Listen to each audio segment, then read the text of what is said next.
Hello and welcome to Bud Explains, where I take a subject, be that rules, history or concept from the role-playing world, and try to explain it to you in a way that I hope helps you understand how it works. Today's explanation is the Red Goddess, the Seven Mothers and the Lunar Empire from RuneQuest. In this video we go to the third age of Glorantha's history, 400 years before the present day, the year 1220. The Darahappan Empire, a land north of Dragon Pass, has fallen to Carmanian warlords and Peloria is ruled by their oppressive regime. A conspiracy of divine researchers and desperate rebels made the decision to awaken lost magic from the God's Age. They were successful in their attempt, and in the remote city of Torang, a woman was born. Initially known as She Who Has Come, she would later come to be known as the Red Goddess.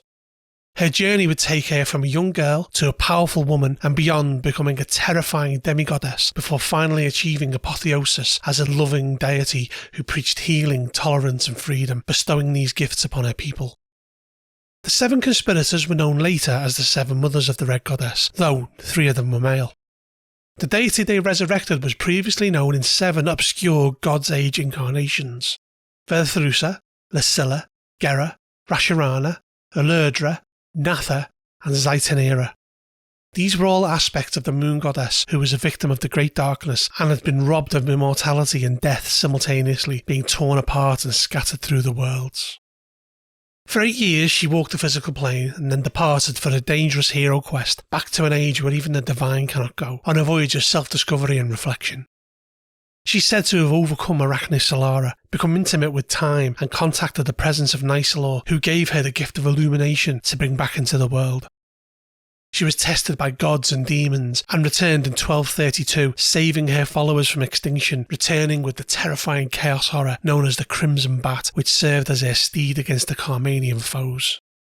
The Red Goddess turned her hand to conquest and expansion for the next 13 years, liberating Darahappa and destroying the Carmanian Empire. The gods of Glorantha are rarely stirred into action due to the agreements of the Great Compromise, something that the Red Goddess is not bound by due to her never being part of the agreement. However, one thing which can free them to act is the incursion of chaos, and the fact that they were roused proved that the Red Goddess was wrought with it.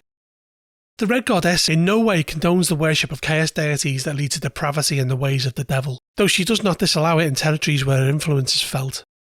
Her inner secrets reveal the immense dangers inherent in such freedom.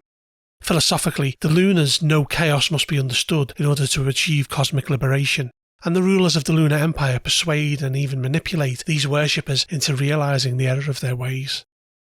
The philosophy of the Lunar faith is that chaos must be accepted and made use of when necessary, with the Crimson Bat being cited as an example of how this can be achieved. In 1247, the fabric of reality was torn at Castle Blue, and the Red Goddess emerged intact, woven into the world, after forcing the gods to accept her. She incarnates the death of gods and the emptiness before creation, a moon goddess, Sedenya, reborn within time, the ultimate noble moon, associated with the runes of fertility, moon and chaos. During her ascension to the heavens, the very earth around her lifted into the sky, and she took the middle air as her domain, earning her the eternal hostility of Orlanth and the air gods, while leaving behind a great empty bowl in the earth called the crater, which no mortal may gaze upon lest they be driven insane. The earth that rose up into the sky hangs there day and night above the centre of her empire and is known as the Red Moon, a black and crimson orb that constantly turns through a weekly cycle of phases. The Seven Mothers were elevated to the level of gods, and together they form a pantheon that in some ways mirrors the functions of the Lightbringers and are each associated with a phase of the moon. Iripiontor was an outlawed sage of Lancor Mai who became the Master of Secrets and known as the Brown Man. He is associated with the full moon. Yanafal Tarnals was an exiled nobleman known as Ram and Warrior, who later defeated Humact and became the lunar war god. He is associated with the empty half-moon.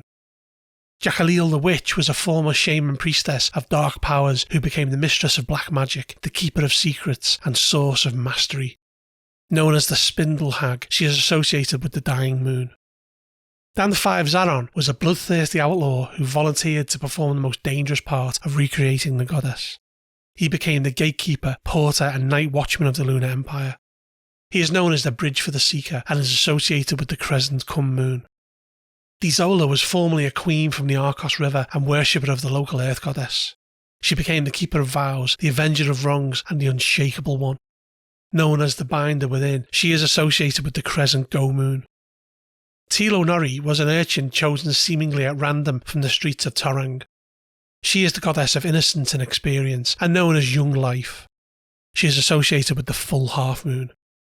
Lastly, She Who Waits was an unnamed servant, spirit or deity of unknowable secrets. She is known only to the illuminated followers of the Red Goddess and is associated with the Black Moon.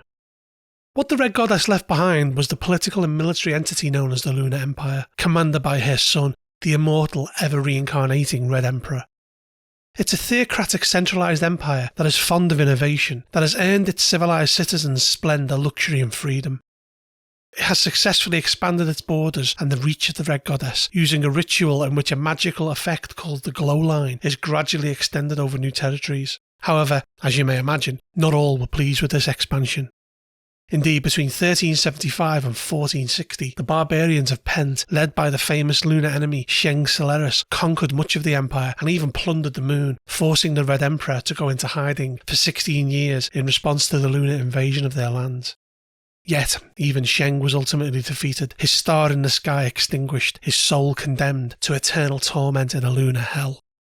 Lunar expansion has continued, with the Red Goddess sending armies to convert or destroy followers of Orlanth to the south of the Empire beyond Dragon Pass. Orlanth and his worshippers have objected, and his prophets speak of the ominously named Invisible Wind, the Hidden Wind, and the Wind to Come. Since its founding, under the aegis of the Red Goddess, the Lunar Empire has become powerful and conquered most of Peloria, continuing to chip away at the borders of other nearby nations. There is a pervading uncertainty about what is happening within the borders of the Empire, and the lunar citizens, despite living in peace, are blind as to what the future may hold.